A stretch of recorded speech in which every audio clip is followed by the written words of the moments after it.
هنا روسيا. نجدد التحيات مرة جديدة من هنا روسيا، وننتقل إلى موسكو مع المسؤول الإعلامي في البيت اللبناني هناك دكتور غازي المصري. تحية لك دكتور غازي، أهلا وسهلا فيك بهنا روسيا. يسعد اوقاتكم، يسعد اوقاتكم جميعا، يسعد اوقات جميع العاملين في برنامج هنا روسيا ولجميع المستمعين. الف تحيه. شكرا لك دكتور.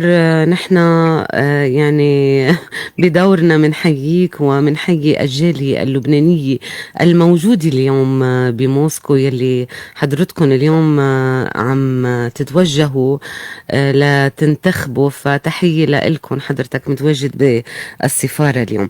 دكتور غازي، لنحكي بموضوع التحضيرات، ولو تحطنا بالصورة وشو عندك معلومات. اليوم الجميع ينتظر كيف ستكون المشهدية غدا، كيف سيكون العرض العسكري، هل سيختلف عن السنة الماضية، ماذا سيقول الرئيس فلاديمير بوتين. الجميع ينتظر ما هي الرسائل السياسية التي ستوجه بهذه الذكرى العظيمة التي يمجدها الشعب الروسي. تفضل، الهواء لك.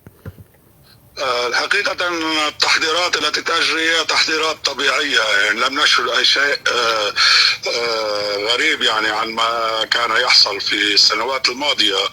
الوضع هادئ والتحضيرات تجري على قدم وساق بشكل طبيعي مع تدابير أمنية قد تكون مشددة أكثر من الماضي.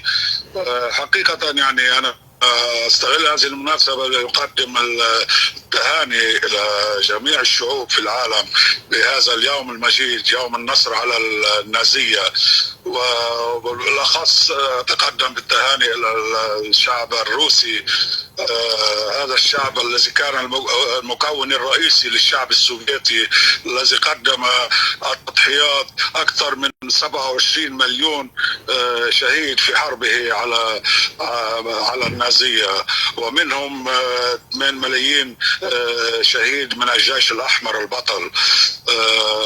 هذا الجيش الذي انتصر على النازية، نعم نعم، والذي صمد لسنوات عديدة في وقت أن أوروبا تم اجتياحها بعدة أشهر